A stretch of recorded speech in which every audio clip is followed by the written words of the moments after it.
ஆண்டவராகிய இயேசு கிறிஸ்துவின் விலையேறப்பெற்ற பரிசுத்தமுள்ள நாமத்தில் அன்பின் வாழ்த்துக்கள்.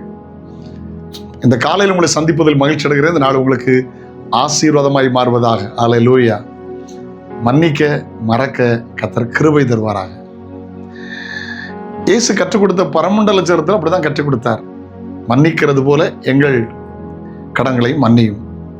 மன்னிப்பு என்பது எல்லா பூவோட தலை சிறந்தது. ரோஜா பூவை பார்க்கலாம், உலகத்தில் இருக்கிற எல்லா பூவை விட மன்னிப்பூ தலை சிறந்த பூ. எனக்கு மன்னிப்பு ஒன்று இல்லாதனால தான் கொலைகள், மன்னிப்பு ஒன்று இல்லாதனால தான் டிவோர்ஸ், ஹல்லேலூயா, சண்டைகள், சச்சரவுகள். ஒருத்தர் மன்னிச்சுன்னு வச்சுருங்களேன், நாட்டுக்கு நாடு சண்டை இல்லை.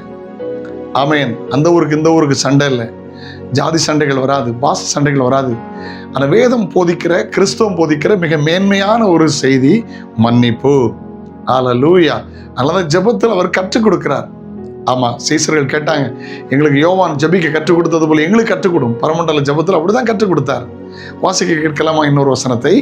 மத்தேயு 6:14-15. ஆமென். மனுஷருடைய தப்பிதங்களை நீங்கள் அவர்களுக்கு மன்னித்தால் உங்கள் பரமபிதா உங்களுக்கும் மன்னிப்பார். உங்கள் பரமபிதா உங்களுக்கு மன்னிப்பார். நீங்க மன்னிக்காட்டா உங்களுக்கு அவர் மன்னிக்க மாட்டார்.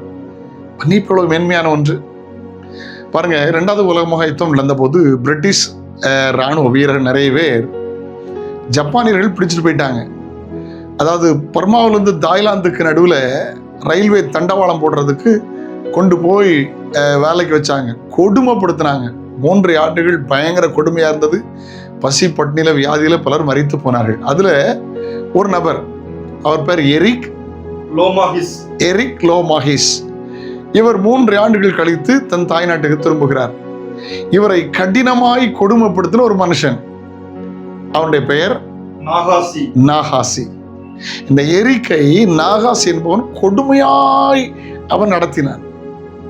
என்னைக்காவது ஒரு நாள் வரும், அவனை பழி வாங்க வேண்டும் என்று துடித்தார்.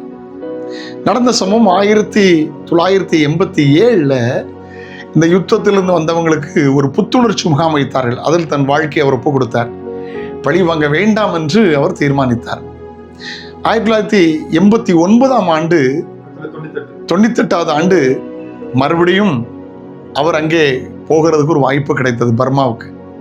நாகாசி சந்தித்த போது அவன் இவரிடத்தில் மன்னிப்பு கேட்டான்.